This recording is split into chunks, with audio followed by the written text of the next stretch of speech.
शक्ल के अंदर माँ के पैरों के नीचे जन्नत दे दी और बहन के रूप में उसको विरासत के अंदर हिस्सा दे दिया। इससे पहले तो औरत का बहुत बुरा हाल था। तो ये रिश्ता, जैसे मैंने कहा, शादी से पहले बहन भाई अक्सर व बेशतर दोस्त भी होते हैं। बहन जो है वो भाई को बचा भी लेती है। तो पहले इस रिश्ते की खूबसूरती के बारे में बयान की, कितना खूबसूरत रिश्ता है। अल्हम्दुलिल्लाह रब्बिल आलमीन वस्सलातु वस्सलामु अला रसूलिल करीम व अला आलिहि व असहाबिहि अजमईन अम्मा बाद। फ़ऊज़ु बिल्लाहि मिनश शैतानिर रजीम बिस्मिल्लाहिर रहमानिर रहीम। रब्बि इश्रह सदरी वयस्सिर ली अमरी वहलुल उक़दतम मिन लिसानी यफ़क़हू क़ौली। सुब्हान रब्बिका रब्बिल इज़्ज़ति अम्मा यसिफ़ून व सलामुन अलल मुरसलीन वल्हम्दुलिल्लाहि रब्बिल आलमीन। बहन भाई का रिश्ता बहुत ही खूबसूरत रिश्ता है। जो जुमला आपने कहा कि एक ही रहम में पले हुए बहन भाई होते हैं, एक ही दस्तरखान पे, एक ही बाप के पसीने की कमाई, एक ही माँ के रगों का दूध पी के सब बड़े होते हैं। और वाकई ये ऐसा रिश्ता है उख़्वत और मोहब्बत का कि कोई इसमें बिल्कुल भी मुज़ाहरा नहीं है कि वाकई अल्लाह की तरफ से इसमें कुछ ना कुछ ऐसी चीज़ और पाक रिश्ता। हाँ, बिल्कुल पाक रिश्ता है अल्हम्दुलिल्लाह। और नबी अकरम सल्लल्लाहु अलैहि वसल्लम की कोई सगी बहन तो नहीं थी, मगर रज़ाई बहन उनकी थी, दाई हलीमा की बेटी। तो बेइंतहा मोहब्बत किया करते थे। और हज़रत खदीजा रज़ियल्लाहु ताला अन्हा के विसाल के बाद नबी अकरम सल्लल्लाहु अलैहि वसल्लम उनकी बहनों के साथ भी बड़ा अच्छा, उनकी सहेलियों के साथ बड़ा अच्छा रवैया अख्तियार करते थे। तो इसलिए बहनों की वक़्त इतनी है इस्लाम में कि जो जुमला आपने कहा कि इस्लाम से पहले क्या वैल्यू थी, इस्लाम में आने के बाद जो है अल्लाह ने बहनों का हिस्सा विरासत में रखा है बाप के माल में। तो आज जो भाई अपनी बहनों को हिस्सा नहीं देते, आप यकीन करें हक़ तलफ़ी के जमरे में पकड़े जाएंगे। जैसे आपने कहा बहुत खूबसूरत रिश्ता, एक दूसरे को आपने देखा, बहन जो है ना, अगर कोई भाई की गलती हो तो उसको बाप की डांट से बचा भी लेती है। हाँ हाँ, और असल में अल्लाह ने औरत को बड़ा दिल दिया। और बहनें तो इस तरह की होती हैं, मैं यहाँ ये जुमला कह दूँ कि कोई दुनिया में ऐसी बहन नहीं है जो अपने भाई के लिए दुआ ना करती हो, लेकिन भाई बहुत कम है जो अपनी बहनों के लिए दुआ करते हैं। लेकिन ये ऐसा रिश्ता है, तड़प तड़प की दुआएं देती हैं। ऐसा भी कह सकते हैं, मर्द जो है ना थोड़ा सा अपनी मोहब्बत को जाहिर नहीं करता, एक्सप्रेसिव नहीं होता। हाँ, लेकिन जिस तरह से मामला मुआशरे का है ना, उसमें ऐसा उलझा हुआ होता है कि उसे याद भी नहीं आता। बहनों का मामला ये है कि हमारे जो गैर मुस्लिम भाई हैं, इनके यहाँ एक त्यौहार है, उस वक्त देखी उसकी मोहब्बत का, उस वक्त एक्सप्रेस जिसे कहते हैं ना, एक्सप्रेशन उसमें इजहार करता है जब उसकी शादी हो रही होती है। उस वक्त वाकई मैंने लोगों अक्सर बेशतर ये भी कहते हैं कि बहन भाई वहाँ पर झगड़े भी होते हैं, ये भी होते हैं, क्या इतना होता था। लेकिन उस वक्त जो उसकी कैफियत होती है, ज़रा वो कैफियत देखिए अब कोई बहन जो अपने घर से विदा हो रही हो। बिल्कुल, असल में बर्दाश्त नहीं होता। मैंने तो अपनी खुद 4 बहनें ब्याही हैं और क्या मेरा हाल हुआ है उनकी विदाई पे, ऐसा लगता है जैसे पाल पोस के अपने जिगर का टुकड़ा काट के दूसरे को दे दिया। सिर्फ ये होता है उस वक्त कि अल्लाह का हुक्म है, इसलिए हम इस चीज़ को कर रहे हैं। मगर आज भी इतनी शादी को उनकी टाइम हो गया, 20-25 साल हो गए, उसके बावजूद भी उन बहनों का हाल यही है कि ज़रा सा अगर पता भी लग जाए ना कि हमारे भाई को या हमारे किसी भतीजे को कुछ हो गया तो दौड़ी चली जाती है। ये बात बड़ी अजीब व गरीब है इनमें बहनों में जो होती है, मतलब अक्सर बहनों में ये बात होती है। और उसके बावजूद भाई उतनी वैल्यू नहीं समझते उनकी जितनी वैल्यू उन्हें मिलनी चाहिए उनकी मोहब्बत की वजह से। देखिए, नबी अकरम सल्लल्लाहु अलैहि वसल्लम के पास एक बार नबी ने फरमाया कि जो अपनी बेटियों की किफ़ालत कर देगा, 3 बेटियाँ 2 बेटियों की, तो वो मेरे साथ जन्नत में ऐसे होगा। मिंबर शरीफ पे बैठे हुए थे तो एक साहबी ने उठ के ये पूछा कि हुजूर किसी की बेटी ना हो, बहनें हो? वो भी। तो बहनों की जो मोहब्बत है, उनकी किफ़ालत, उनकी तरबियत और उनके साथ उनके हुस्न सलूक और उनकी शादी कर देना, वो आपको जन्नत तक ले जाएगा। अगर किसी के वालिद नहीं है तो अब ये जिम्मेदारी भाइयों पर आयद हो जाती है खुद ब खुद ही कि वो उनकी शादियाँ करें, उसके लिए अच्छे घराने के बाप का दर्जा हासिल है। बड़े भाई को तो बाप का दर्जा हासिल है। बहनों के लिए अच्छे रिश्ते ढूंढना, उनके अच्छे मुस्तकबिल के लिए इंतज़ाम करना और दुआएं करना, ये भाइयों की मोहब्बत का एक हक़ है। आप यकीन करें, नबी अकरम सल्लल्लाहु अलैहि वसल्लम ने ये बात फरमाई, तुम्हारे कमज़ोरों की वजह से तुम्हें रिज़्क़ दिया जाता है। अब जिस घर में कमज़ोर बहनें हैं जिनके बाप मर गए, भाई की किफ़ालत में है, अगर वो भाई उनकी मोहब्बत के साथ अपनी बेटी समझ के किफ़ालत कर दे तो ये तो ज़िंदगी ख़त्म हो जाएगी। असल तो आखिरत का मामला ये है। और आप यकीन करें इतनी बरकत होती है कि आप तसव्वुर नहीं कर सकते। अगर जो लोग अपनी दिहानियों पर ख़र्च करते हैं, दिहानियों में सिर्फ बहनों को नहीं मानता, बहनों के साथ बेटी भी हैं, फूफियाँ भी हैं, खालाएँ भी हैं, जो भी आपके रिश्तेदार हैं। अगर आपकी माँ की डेथ हो गई तो आप अपनी खलाओं के साथ उससे सलूक, उन्हें चिपटना, एक्सप्रेस करना, उनसे मोहब्बत जाहिर करना, ये सब आपको ध्यानियों की तरफ राग़िब करने वाली चीज़ है। तो अच्छा, इसलिए इस रिश्ते में पहली खटास मुजाहिद साहब उस वक्त आती है, हल्की फुल्की जो शुरुआत होनी शुरू होती है, इधर भाई की शादी हुई, उधर जब तक बहन की शादी हुई यहाँ तक भी चलता। जब भाई की शादी होती है ना, तो फिर इस रिश्ते के अंदर थोड़ा सा कशीदगी शुरू होनी शुरू असल में मोहब्बत बढ़ती है ना, वो तो सब रिश्तों में होता है। अब जब शादी होगी लड़के की तो उसका माँ से भी थोड़ी सी दूरी होगी, बहनों से भी होगी। वो वही एक्सपेक्ट करती है कि वो वही वाला हमारा भाई बना रहे। नहीं हो सकता। मोहब्बत तो उसके अंदर थी ना, वो है उसे तुम्हारी भी मोहब्बत। लेकिन जो नई बच्ची आई है, जो अपने माँ बाप बहन भाई छोड़ के आई है, उसको भी तो उसे टाइम देना है। वो टाइम थोड़ा सा निकाल दें, साल 6 महीने का बच्चा अच्छा हो जाए नई आने वाली को, उसके बाद फिर आपका भाई नॉर्मल हो जाएगा, ये गारंटी है मेरी। और होता है जो लोग अपनी बहू को टाइम दे देते हैं उनके घर के माहौल ख़राब नहीं होते। तो नंदों को ये बात सोचनी चाहिए कि हमारी भाभी जो आई है हमारे भाई के लिए आई है, इसे हराम से बचाने के लिए आई है, हमें इसकी इज्जत और मोहब्बत करनी चाहिए। जो वो आई है उसके लिए भी तो कुछ जरूरी है ना, दोनों के लिए जरूरी है इसको तवाज़ुन बरकरार रखना। अब जो मैं जुमला कह रहा हूँ ना जी, वो ये है कि नबी अकरम सल्लल्लाहु अलैहि वसल्लम ने ये बात फरमाई एक बार कि तुम मोमिन नहीं हो सकते जब तक जो अपने लिए पसंद करो वो सामने के लिए वाले के लिए पसंद ना करो। दूसरे जो हकूक बयान हुआ है मुसलमानों के, मैंने किसी प्रोग्राम में आपको बताया था, उसमें वो बहनें भी हैं, भाभी और नंदे आपस में बहनें भी हैं। इस रिश्ते में भाभी नंद भावज का रिश्ता होता है, इसमें जो खटास सी कहीं ना कहीं शुरुआत होनी शुरू होती है ना, उसके अंदर वो भाई एक तरफ शौहर है, तो कहीं ना वो भी पिसता। तो इस रिश्ते को तवाज़ुन कैसे बरकरार, तवाज़ुन मर्द के हाथ में है, उसे हिकमत से काम लेना चाहिए, उसे अपनी बीवी को भी प्रॉपर टाइम देना चाहिए, अपनी बहनों को भी वैसे ख्याल रखे। इस वजह से चाहे उसके पास टाइम नहीं है, अगर अपनी बीवी के लिए वो 4 तोहफे ला रहा है, एक अपनी बहन के लिए ज़रूर लेके आए। उसकी वजह है कि उसे एहसास ना हो, वरना वो तो कॉम्प्लेक्स में चली जाएगी कि अच्छी शादी हुई मेरे भाई की, मैं तो बिल्कुल ही इससे कट गई। ये नहीं करना, अपनी बहनों का भी ख्याल रखना है। आपकी हैसियत कम है, आप जो है आपका माल भी बट रहा है, आपकी मोहब्बत भी, आपका वक्त भी, आपकी सेहत भी, सभी चीज़ें उसमें इन्वॉल्व होती हैं। तो आप कम से कम उसे 0 पे ना लेके जाएं, आप उसे 100 से 50 पे ले आएँ। लेकिन आप उसे अगर 0 कर देंगे तो वाकई फील करेगी, फिर वो उसकी दुश्मन हो जाएगी।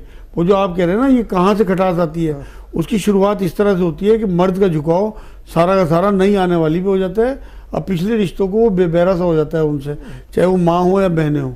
हम इसमें मर्द को ये चाहिए हिकमत के साथ ले मामले को, और अपनी बहनों को 50 पे लिया है, 25 पे लिया है, 0 पे ना लाए। देखिए ये सब चीज़ें हम तवाज़ुन, छोटी मोटी हल्की फुल्की चीज़ें चलती रही। अब एक और इसके अंदर रिश्ते की वजह से खटास आती है, बहन का हक़ है विरासत के अंदर, और ये हक़ तलफ़ी हुकूक़ुल इबाद, चाहे हम कितने बड़े आलिम मौलवी हो या कुछ भी हो, अगर हम उसका हक़ नहीं, वो बात अलग है बहन छोड़ दे, अपना आप माफ़ कर दे, लेकिन उसका जब तक हम उसको मालिक ना बना दें तब तक हमारा वो उसका हक़ अदा नहीं हुआ। वो इस डर से अक्सर व बेशतर बहनें छोड़ देती कि भाई हमसे रिश्ता ख़त्म कर लेगा, और कई भाई कर भी लेते। तो वो उसकी वजह बताइए कि अगर इस वजह से रिश्ते में खटास आ रही तो कितना बड़ा गुनाह का। ये मैं जुमला सुनता हूँ माशरे में, जो आपने कहा कि माफ़ कर दे, क्यों माफ़ कर दे, क्यों कर दे, उसका भिखारी हैं आप, क्यों माफ़ करा रहे हैं? आप मर्द हैं, अल्लाह ने आपको गट्टे दिए हैं, वो आपकी बहन का हक़ है, अल्लाह ने उसका हक़ तय किया, कुरान में फ़र्ज करार दिया, सूरह निसा तो हकदार है उसकी। हाँ, तो इसलिए मैं बता रहा हूँ अपनी बहनों का हक़ खुशदिली से दें। मैंने ये कहा कि वो लोग वो इस वजह से माफ़ कर देती है कि मेरा भाई मुझसे नाराज़ हो जाएगा। वो माफ़ करना नहीं हुआ, वो तो वजह उसकी वो हुई कि अपना रिश्ता बचाना, वो अल्लाह के यहाँ जन्नत में होगी और ये पकड़ा जाएगा। उसने कोई दिल से माफ़ थोड़ी किया, उसने तो रिश्ता बचाने के लिए माफ़ किया। रिश्ते बचाने वालों में है वो, ये रिश्ता तोड़ने वालों में। अगर उसे एक खदशा है, देखें वो मुसलमान नहीं है जिसके हाथ से, जिसके शर से दूसरा मुसलमान महफूज ना हो। अब अगर आपकी बहन को ये ख़तरा है कि मेरा भाई रिश्ता तोड़ देगा, तो वो कहाँ महफूज हुई? फिर आपके शर से महफूज तो नहीं ना हुई, कहाँ ईमान हुआ आपका? जब नबी अकरम सल्लल्लाहु अलैहि वसल्लम आखिरी खुतबे में आपके हराम करके गए दूसरा का माला, आप ये कह रहे हैं कि मेरी बहन ने मेरे से माल मांग लिया, कैसी बहन है? यही तो सुनने को मिलता है कि अगर किसी की बहन हिस्सा मांग भी लेना तो वो रिश्ता इस तरह तोड़ते हैं। लो जी, बहन ने हिस्सा मांग लिया, हमने इसकी शादी नहीं की। अरे भाई, तेरी भी तो शादी तेरे बाप के माल से हुई थी, खुद ने कमा के भी की, बहरहाल वो तो हकदार है ना, वो हकदार उसका तो खत्म ना बाप के हिस्से में है, भाई के हिस्से में नहीं है। वो एक कलाला के लिए कहा गया, एक आयत है कुरान में कि अगर किसी का कोई वारिस ना हो, किसी मैयत का, और उसकी सिर्फ बहन हो, तो उसका हिस्सा उसमें कुरान ने बयान किया, वो मैयत कलाला कहलाती है। बाकी वैसे विरासत में भाई की बहन का हिस्सा नहीं है, बाप की विरासत में है। भाई जो मारते हैं वो बाप की विरासत का हिस्सा मार लेते हैं। और ये नाम पे मेरे अपने सामने अपने रिश्तेदारों की बात आई कि हमने तो बहनों की शादी कर दी, इसलिए नहीं। अरे भाई शादी तुम्हारी बाप के माल से तुम्हारी हुई, इससे बेहतर होता कि खाली मस्जिद के अंदर निकाह करते और उस साथ में उसको विरासत देते। वो आखिरत बचाने वाली बात थी। आखिरत भी बचती। ऐसे लोग भी देखो, हर तरीके के लोग हैं। एक मिसाल कायम होगी उससे। आप ये देखें कि मेरे पास एक मेरे अपने बहनों का फ़ोन आया जब उनके फादर की डेथ हुई अगले ही दिन, कि जी मैं क्या करूं, किस तरह से करूं। उसके 4 या 5 बहनें और खुद अकेला। आप देखो माल सारा जा रहा था उसका। तो मैंने कहा अगर तुझे वाकई अपनी आखिरत बचानी है तो स्पून भी बांट देना। सही बात है। और उस बंदे ने यही किया जी, वो मिसाल कायम कर दी अल्हम्दुलिल्लाह। उसने सारे बर्तन इकट्ठे करके 2 हिस्से बहनों के करे, 4 बहनें हैं शायद, और 1 हिस्सा अपना, और सब हिस्सा हाथ के हाथ उसने बांट दिया। जो भी पैसा था कैश, उनकी अच्छी खासी जदादें थी, बाग थे, बर्तन थे, वो सब उनने अपनी बहनों में बांट दिया। और अल्लाह के यहाँ सुरखरू उसके बाद जितनी उसकी कमाई हुई, यहाँ मैं ये वजाहत कर दूँ कि अगर बाप के मरते ही आपने विरासत बांट दी तो बहनों का हिस्सा आपने दे दिया। अब जो बिजनेस है, जो आपके हिस्से में मामला है, उससे आप जो तरक्की करेंगे उसमें बहनों का कोई हिस्सा नहीं। अगर आपने अगले दिन नहीं बांटा, बाप की डेथ के दिन ही नहीं बांटा मामला, और आप वो बिजनेस करते रहे, आपने 10-20 साल बाद बांटने की कोशिश की, तो आप ये नहीं कह सकते कि मेरी मेहनत का है। उस बिजनेस में भी हिस्सा रहे हो। हाँ, तमाम कमाई में, क्योंकि वो बाप की कमाई से आगे बढ़ा है। तो इसलिए मैं तमाम नाज़रीन को आगाह कर दूं कि जब अपने बहनों का हिस्सा देना हो, चाहे वो शादीशुदा हो या गैर शादीशुदा, बाप के मरने वाले दिन ही तय करें कि हम आज ये हिस्सा अलग कर रहे हैं और ये दे रहे हैं।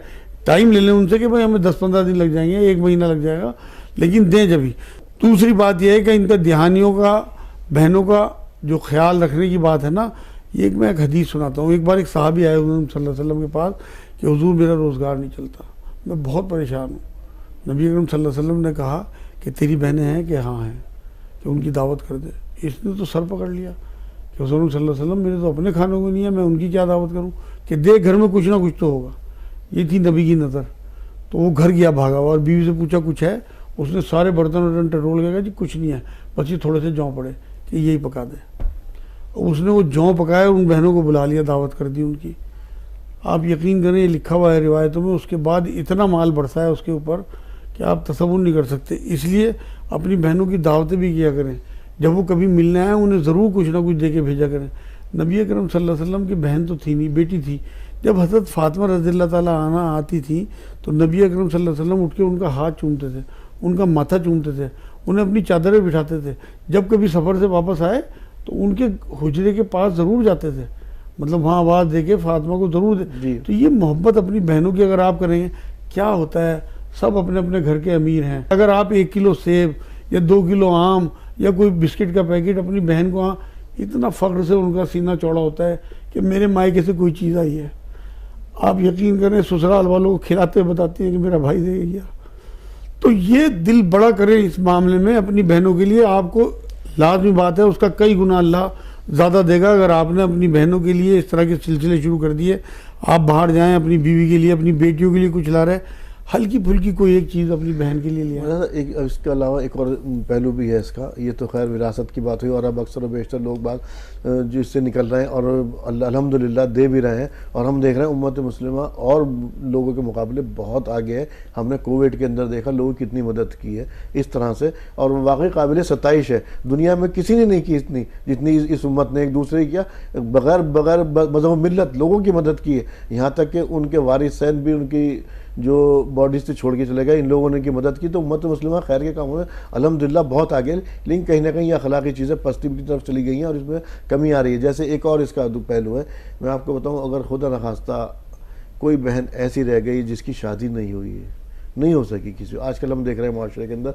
क्योंकि हमें मुतअद्दिद शादियों का रिवाज भी नहीं है। जब लड़की रह गई ना तो फिर उसकी शादी लोग करते भी नहीं है, या किसी वजह से कोशिश भी कि नहीं हो पाया, कोई नहीं मिला उसके मद्दे मुकाबिल रिश्ता। एक वक्त ऐसा आता कि वो खुद ही इनकार कर देती है। सबसे पहले तो उसकी शादियों का ज़िम्मा किसी भी वक्त में उसकी शादी करे, लेकिन अगर वो रह गई तो हमने उसके घर के अंदर हालात सही नहीं देखे, नौकरानी से बदतर हालत देखी। मैंने कई घराने देख चुका मुजाज साहब ऐसे। असल में उनके सामने जो है ना वो आखिरत नहीं है, वो सिर्फ दुनियावी जिंदगी जी रहे हैं। वो बहन जो कल तक तुम्हारे वो तो मासूम है, अजीज थी, हाँ। अजीज थी, आज उसका क्या हाल बना भाई देखो, रिश्ते कराना, शादी कराना अलग हाथ है। उसके इन लोगों को उसका खाना भी ऐसा वो करता है, 1-1 महीना बांट लेते हैं आपस में, भाई है ना, 1 महीना वहाँ रहे, 1 महीना। ये क्या, ये तो भाई माँ बाप के लिए भी कर देते हैं, बहनों के लिए भी कर देते हैं। असल में तो वैसे तो उसका इंतज़ाम करें, वरना उसका वजीफ़ा बंद है कि वो खुद मुख्तार हो, उसका कोई ऐसा सेटअप करें कि उसकी अपने घर में इज्जत बनाए, हर चीज़ में उसे पूछें, उसे ऐसा कमतरी ना होने दें। जायदाद में तो वो भी हकदार है बाप माँ बाप है, लेकिन देते तो नहीं, मानते तो नहीं, करते तो नहीं। असल चीज़ तो यह है वो इल्म ही क्या जिस पे अमल ना किया जाए। इल्म अमल वालों का दर्जा ज़्यादा बताया अल्लाह ने कुरान में बनिस्बत इल्म वालों के। अगर आप अमल नहीं करते तो आपकी सिर्फ मालूमात है, वो इल्म या तालीम नहीं बनती। वो कोई फायदा नहीं उससे। तो इसलिए अगर अपनी बहनों का वो तो आप उससे ज्यादा गुनहगार हैं जिसे इल्म नहीं है इस चीज का। असल में ये तो आप उंगली अल्लाह पे उठा रहे हैं अगर आप उनका ख्याल नहीं रख रहे हैं। उनकी शादी अल्लाह ने होनी थी, कुरान में अल्लाह ने कहा कि पत्ता भी नहीं गिरता मेरी मर्जी के खिलाफ। उनकी शादी का हिसाब, उनकी यही आजमाइश रखी है अल्लाह ने कि उनकी शादी नहीं हुई, कोई ना कोई वजह रही होगी। जिम्मेदार तो मान लो अल्लाह ने, तो अल्लाह के इल्म से तो हुआ है काम। तो आप उंगली उस पर नहीं उठा रहे, आप बेहुरमती उसकी नहीं कर रहे। अगर आप ये समझें कि ये भी हमारी बहन है और ये मासूम है, ये माजूर है, किसी वजह से इसका निकाह नहीं हो पाया, तो कम से कम उसे बर्दाश्त करें, पेशेंस रखें, उसके लिए दुआ भी करें। आप यकीन करें अगर हम अपनी ध्यानियों का इस तरह से ख्याल रखते हैं तो हमारे लिए आखिरत बहुत आसान हो जाती है। और उन्हें एहसास कमतरी से निकालें, उन्हें अपने मुआशरे का एक हिस्सा बनाएं, उन्हें हर चीज़ में आगे आगे रखें। शादी हो, ब्याह हो, घूमने जाना हो, रिश्तेदारियों में जाना हो, उन्हें बिल्कुल वही वैल्यू दें। लोगों के सामने उन्हें नीचा ना दिखाएं, उन्हें डांटे डपट ना करें, बल्कि उनका दिल बड़ा करें। उन्हें लगना चाहिए कि हाँ हमारा भाई हमारे बाप की जगह है, हमारा बाप चला गया, हमारा भाई ही जिंदा है, ये हमें इज्जत भी देगा, इज्जत दिलाएगा भी। लेकिन जब हम उन्हें झिड़कियाँ देंगे, बच्चों के सामने अपने कुछ का कुछ कहेंगे, तो ना बच्चे इज्जत करेंगे, ना हमारी बीवी इज्जत करेगी, और वो उन्हें हकीर समझेगी। वो तो ज़िंदगी काट ही देगी जिस तरह से भी है। लेकिन आप यकीन करें अल्लाह के यहाँ आपका मकाम क्या होगा? नहीं, मजलूमों की आह अल्लाह तक पहुँचती है, अर्श हिला देती है। हदीस पाक बता रहा मैं आपको, मजलूम की आह के बीच में कुछ नहीं होता, सीधी अल्लाह तक पहुँचती है। हाँ, तो आपने ये ज़िंदगी जो जी रहे आप ऐश की, उस ज़िंदगी में उसका हिस्सा है, वो आपकी माँ के रहम में पली हुई है। रहमी रिश्तों का ख्याल रखना, उनकी कदर करना, उन्हें जोड़े रखना। कुरान ने हुक्म दिया कि उन रिश्तों को ना तोड़ो जिन्हें अल्लाह ने जोड़ के भेजा। आप ये देखो कि आपकी बहन अगर कोई अब है, माँ बाप आपके मर चुके, या बाप मर चुका या माँ मर चुकी, आप 100 करोड़ रुपए लेके घूम लो, मुझे सगी बहन लाके दिखा दो, सवाल ही नहीं उठता।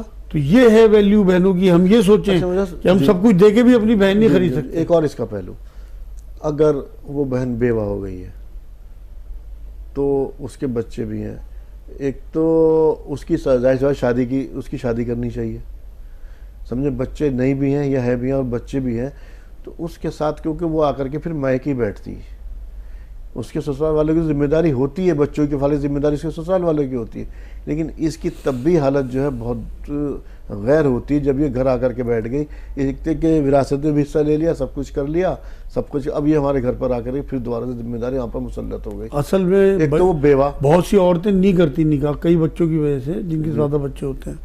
उनका हल मैंने शायद किसी प्रोग्राम में पहले किसी और चैनल पे बताया था, मैं आज आपको बताता हूँ।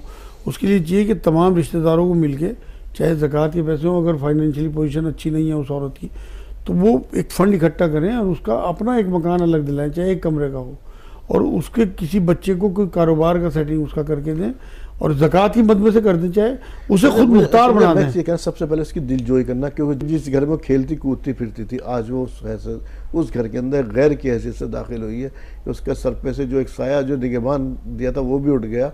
अब वो उन जो अब घर के अंदर अफराद है ना, उनके अंदर वो अपने आप को गैर महसूस कर रही है। नहीं, असल में बात यह है ना, देखो आरिफ भाई, ये मुआशरा जो है ना, ये रिश्तों से ही चलता है।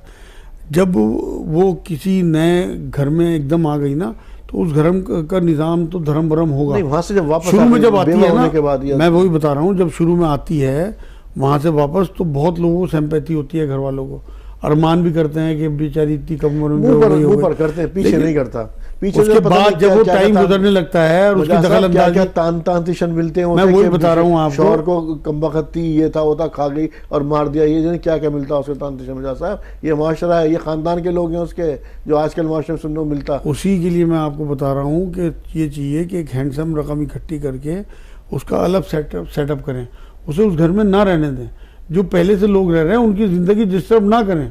आप समझो ना, प्रैक्टिकल बात करो, ये जज्बाती बात है जो आप कर रहे हैं, ये प्रैक्टिकल बात नहीं है। मैं प्रैक्टिकल बात आपको बता रहा हूँ। मैंने पहले आपके सामने हालात का नक्शा खींचा, अब मैं हल की तरफ। हाँ, हल जो है वो ये है कि उसका तमाम रिश्तेदारों को मिलके, अमीर रिश्तेदारों को, एक छोटा मोटा घर और उसका कोई वजीफा बांधे जब तक उसके बच्चे बड़े ना हों।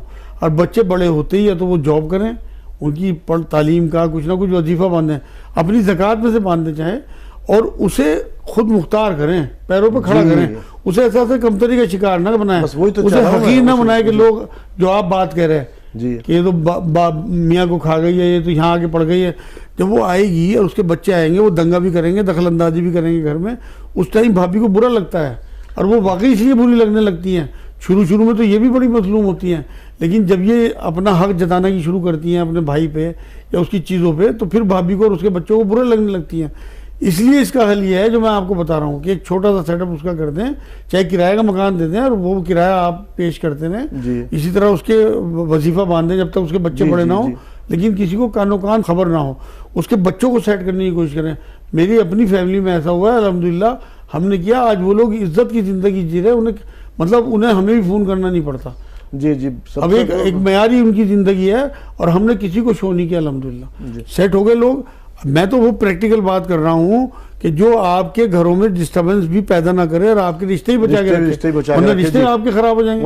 अब बहन जो है वो हर टाइम शिकायत में रहेगी, मेरे भाइयों ने मेरा साथ ही नहीं दिया, तो एक वन साइड होगा, फिर वो परेशान होगा। इसलिए इसका हल है कि उसका सेटअप अलग करें, उसे खुद मुख्तार बनाएं, उसके बच्चों को पैरों पे खड़ा करने की कोशिश करें। आजकल तो हमारे माशरे में लोग ये देखते हैं ना, कोई ऐसी बेवा हुई उसके बच्चे कुछ आगे बढ़ रहे हैं, उसकी टांग खींचते हैं। टांग नहीं खींचना आ रही भाई, हाथ खींचने हैं, हाथ खींच के उन्हें ऊपर करना है। तो मैं सब नाज़रीन को यही बात कहूँगा, टांग खींचना बंद करें। इस्लाम जो बताता है वो हाथ खींचने की बात करता है कि आप लोगों को फर्बे करें। ज़कात की जो मद है ना, ज़कात का एक लफ्ज़, ज़कात जो लफ्ज़ है उसका एक मीनिंग लुगत में फर्बे करना भी है। तो आप अपने ख़ास तौर से यतीम बच्चों को, रिश्तेदारों को फर्बे करें और अपनी बहनों को सेट करें, अपनी बेटियों को, बेटियों में बहनों जो बेवा होकर आ गई उनका अपना एक म्यार ज़िंदगी का बनाएं। इंशाअल्लाह ताला अल्लाह आपको बहुत बरकतें देगा और इसी ज़िंदगी में आपको नज़र आ जाएगा इंशाअल्लाह। आपका प्रोग्राम में शिरकत के लिए बहुत बहुत शुक्रिया। बहुत अच्छी तरह से आपने इस टॉपिक पर भी, बहन भाई के रिश्ते पे या बहनों का शादी के बाद भी रिश्ता भाई किस तरह से कायम रखें, किस तरह से ख्याल रखें, बहुत अच्छी तरह से आपने खुल करके इसकी वजाहत सुनाई। एक मरतबा आपका फिर बहुत शुक्रिया। नाज़रीन, आपने देखा कि मुजाहिद साहब ने किस तरह से इस खूबसूरत रिश्ते के बारे में, जो बहन भाइयों का एक खूबसूरत रिश्ता है, जब शादी के बाद कहीं ना कहीं दूरियां बन जाती हैं तो उन दूरियों को किस तरह से कम रखें, किस तरह से मोहब्बत कायम रखें, या किसी के साथ भी परेशानी अगर लाक आई है तो उस वक्त उसका किस तरह से ख्याल रखें।